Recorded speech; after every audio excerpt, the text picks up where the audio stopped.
Filmora 9 हम लोग install कर चुके हैं। अब मैं आपको बताऊंगा कि कैसे हम लोग अपने कंप्यूटर की स्क्रीन रिकॉर्ड करते हैं। फॉर एग्ज़ाम्पल जैसे मैं ट्यूटोरियल बनाता हूं, ट्यूटोरियल मैंने बनाने होते हैं, अपने कंप्यूटर की स्क्रीन रिकॉर्ड करनी होती है। आप अपने मोबाइल की स्क्रीन भी रिकॉर्ड कर सकते हो, तो उसके लिए कुछ ऐप्स मिल जाती हैं हमें। लेकिन यहाँ पे एक सॉफ्टवेयर मेरे पास यहाँ पे पड़ा हुआ है, ZD सॉफ्ट स्क्रीन रिकॉर्डर के नाम से। ये सॉफ्टवेयर मैं आपको फ्री में दे दूंगा, वीडियो की डिस्क्रिप्शन में ये सॉफ्टवेयर आपको मिल जाएगा। तो ये सॉफ्टवेयर आपने इंस्टॉल कर लेना है, इस पर करना है क्लिक करने के बाद अब ये विंड्रॉर की फ़ाइल है तो इसे ओपन कर लेना है। इस फोल्डर पे ये जो एग्जी फाइल पड़ी है विंडो इंस्टॉलर के नाम से, इसे आपने इंस्टॉल कर लेना है। जब आप ये इंस्टॉल कर लो, इंस्टॉल करने के बाद ये है ये की गन एग्जी फाइल भी आप चला सकते हो और ये की भी आप रन कर सकते हो, ये वाली की। तो सॉफ्टवेयर इंस्टॉल करने के बाद यहाँ पे एक आइकन आ जाएगा आपके पास। तो इस आइकन पे सेटिंग पे आपने करना है क्लिक, ये सेटिंग पे। तो यहाँ पे कुछ सेटिंग आपने कर लेनी है, जैसे स्क्रीन की सेटिंग ये हो जाएगी, वीडियो के लिए ये हो जाएगी, ऑडियो के लिए ये हो जाएगी। अब मैंने एक्सटर्नल माइक लगाया हुआ है, तो ये एक्सटर्नल माइक के थ्रू मेरी वीडियो रिकॉर्ड हो रही है। कंप्यूटर की यहाँ से भी ये, अब देखो मैं यहाँ पे अगर मैं इसे म्यूट कर दूँ यहाँ पे, तो अब ये स्क्रीन रिकॉर्ड नहीं होगी, ये अब माइक रिकॉर्डिंग नहीं करेगा। तो इसे मैं ऑन कर देता हूँ तो ये रिकॉर्डिंग हो जाती है। मैं इसका ये माइक ऑन रखता हूँ, जो कंप्यूटर के अंदर माइक है। जब मैं वीडियो एडिट करता हूँ, यानी कि जब मैं इसे फिल्मोरा में एडिट करता हूँ, तो मैं इसे म्यूट कर देता हूँ। ये आने वाली वीडियो में मैं आपको बताऊँगा म्यूट क्यों की जाती है, क्योंकि यहाँ से जो रिकॉर्डिंग हुई है तो उसका नुकसान ये होता है कि कंप्यूटर का जो शोर होता है वो चला जाता है। ठीक है, ऑडियो के लिए ये हो जाएगा, लाइव अगर आपने जाना है तो ये आ जाएगा लाइव स्ट्रीम के लिए। वेब कैम अगर आपने यूज़ करना है, जो कंप्यूटर के साथ वेब कैम होता है, तो उसके लिए ये वाली सेटिंग आ जाएगी। स्क्रीनशॉट के लिए ये आ जाएगी लोगो। अगर आप चाहते हो जो स्क्रीन आप ऐसे रिकॉर्ड कर रहे हो तो यहाँ कॉर्नर पे इधर उधर एक लोगो भी शो हो, तो अब देखें यहाँ पे जैसे ये शो हो रहा है, तो इसके लिए आपने कोई लोगो चूज़ कर लेना है और यहाँ से ट्रांसपेरेंसी भी सिलेक्ट कर लेनी है। ठीक है, मैं इसे नहीं रखता।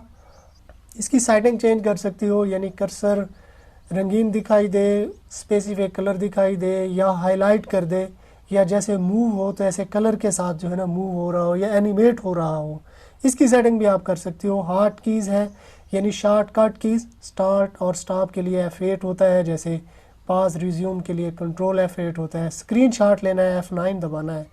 अगर जूम करना है, फॉर एग्जांपल ये स्पेसिफिक चीज़ मैं दिखाना चाहता हूँ, तो मैं कंट्रोल प्लस प्रेस करूँगा तो ये मेरे पास जूम हो जाएगा। ठीक है, टाइमर होता है, मिस्क सेटिंग होती है, इसे भी आपने देख लेना है। अबाउट सेक्शन आ जाता है। अब इस अबाउट सेक्शन पे आपने वो की डालनी है। अब ये वाली की सबसे पहले नेम आ जाएगा, ये तो मैंने एक्टिवेट किया हुआ है, ऑलरेडी एक्टिवेट किया हुआ है, तो ये मेरे पास लाइसेंस इन्फो ये शो हो रही है। तो यहाँ पे 3 टेक्स्ट बॉक्सेस यहाँ पे शो हो जाएंगी। तो पहले में आपने नेम डालना है, दूसरे पे ईमेल ये वाला, और तीसरे में ये की डालनी है। इसके बाद जब आप एक्टिवेट कर दोगे तो ये फुल एक्टिवेट हो जाएगा। अगर आप इसे एक्टिवेट नहीं करते तो वाटर मार्क आ जाएगा, स्क्रीन की रिकॉर्डिंग में वाटर मार्क आ जाएगा और इसे आप कमर्शियली यूज़ नहीं कर सकते। अब आप इसे फ्री ऑफ कास्ट यूज़ कर सकते हो, बिल्कुल फ्री में। ठीक है, ये वाली सेटिंग आपने कर लेनी है। ये सेटिंग करने के बाद फिर आपने यहाँ पे ये यहाँ पे जो है नज़र आ रहा है, इस पर क्लिक करना है। इस पर क्लिक करने के लिए आप देखो ये पूरी स्क्रीन जो है मेरे पास रिकॉर्ड हो रही है। इसे आप कम या ज़्यादा भी कर सकते हो। आप स्पेसिफिक एरिया, फॉर एग्जांपल ये वाला एरिया भी आप रिकॉर्ड कर सकते हो। आप सिर्फ मोबाइल स्क्रीन जैसे इतनी सी होती है वो भी यहाँ से आप सेट कर सकते हो।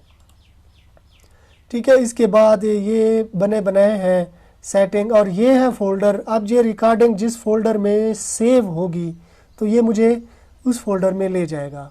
अब यहाँ पे आप क्रॉस कर दोगे तो ये क्रॉस हो जाएगा। इसके बाद अब यहाँ पे है, अब क्योंकि जब मैं रिकॉर्ड करता हूँ तो ये वाला जो ये सेकंड मिनट सेकंड चल रहे हैं, तो मैं नहीं चाहता कि यार ये वाला पोर्शन भी शो हो मेरे पास, तो मैं इसे मिनिमाइज़ कर देता हूँ। यहाँ पे मैं मेरी जितनी भी रिकॉर्डिंग होती है ये साइड में शो नहीं हो रहा होता। क्यों नहीं मैं शो करता? क्योंकि अनप्रोफेशनल दिखाई देता है। जब स्क्रीन रिकॉर्डर यहाँ पे शो हो रहा है तो बंदा अजीब सा लगता है, तो मैं इसे मिनिमाइज़ कर देता हूँ, हाइड कर देता हूँ। फॉर एग्जांपल अब मैं यहाँ पे जब क्लिक करूँगा, अब ये रिकॉर्डिंग हो रही है मेरे पास लेकिन शो नहीं हो रही। यानी एक प्रोफेशनल वे में मैं इसे स्क्रीन रिकॉर्ड करता हूँ और ट्यूटोरियल ऐसे बना रहा होता हूँ। ठीक है, इससे अब पता भी नहीं चल रहा कि मैं कौन सा स्क्रीन रिकॉर्डर यूज़ कर रहा हूँ, फ्री वाला मैं यूज़ कर रहा हूँ, पेड कर रहा हूँ, कौन सा यूज़ कर रहा हूँ, अब ये भी पता नहीं चलना अब किसी को भी। तो अब मुझे स्टार्ट करना हो, स्टॉप करना हो, तो अब देखो यार यहाँ पे ना ये इस वक्त चल रहा है। F8 की जब मैं प्रेस करूँगा तो ये स्टॉप हो जाएगा। क्या ऐसे ही मैं करता हूँ, मैं इसे मिनिमाइज़ कर देता हूँ। अगर मुझे स्टार्ट करना हो तो F8 की मैं प्रेस करता हूँ, ये स्टार्ट हो जाता है, बैकग्राउंड में ही स्टॉप हो जाता है, यानी मिनिमाइज़ होते हुए। और जब मुझे स्टॉप करना हो तो अगेन मैं F8 प्रेस करता हूँ। ठीक है, तो इसी तरह से ये स्क्रीन रिकॉर्डर वर्क करता है। इसकी लिंक मैं आपको डिस्क्रिप्शन में दे दूँगा। आपने इसी तरह से इंस्टॉल कर लेना है, इसकी की डाल देनी है और इसकी सेटिंग कर लेनी है। अगर आप ट्यूटोरियल बनाते हो, कंप्यूटर की स्क्रीन रिकॉर्ड करके आप कंप्यूटर की ट्रिक्स लोगों को बताते हो, तो ये सॉफ्टवेयर बेहतरीन साबित होने वाला है आपके लिए। तो मैं उम्मीद करता हूँ यार ये वीडियो आपको पसंद आई होगी। अगर पसंद आई है तो अपने दोस्तों के साथ भी शेयर करें, चैनल को सब्सक्राइब कर लें और साथ में जो बेल आइकन दिया गया है उसे भी दबा दें। नेक्स्ट मैं आपको बताऊंगा कि इंट्रो कैसे बनाया जाता है, यूट्यूब चैनल का इंट्रो कैसे बनाया जाता है। अब जैसे मेरी वीडियो है मेरे दूसरे चैनल की, ऑनलाइन वेब टीचर की, उससे पहले एक इंट्रो आ जाता है, तो वो इंट्रो कैसे बनाया जाता है इसके मुतालिक मैं वीडियो बनाऊंगा। और फिर उसके बाद सब्सक्राइब का बटन कैसे लगाया जाता है इस पे भी मैं वीडियो बनाऊंगा। तो आपने मेरा चैनल को सब्सक्राइब कर लेना है और साथ में जो बेल आइकन दिया गया है इसे भी दबा देना है, ताकि जितनी भी YouTube की मैं ट्रेनिंग दे रहा हूँ, ये सॉफ्टवेयर आपको सिखा रहा हूँ, YouTube के रिलेटेड जितनी भी सेटिंग होती है आपको बता रहा हूँ, तो इसके मुतालिक जो भी वीडियो आएगी तो वो वीडियो आपसे मिस नहीं होगी अगर आप सब्सक्राइब कर लेते हो। तो मिलती है नेक्स्ट इस तरह की किसी और वीडियो के साथ। तब तक के लिए मुझे इजाज़त दीजिए, दुआओं में याद रखिएगा। अल्लाह हाफ़िज़।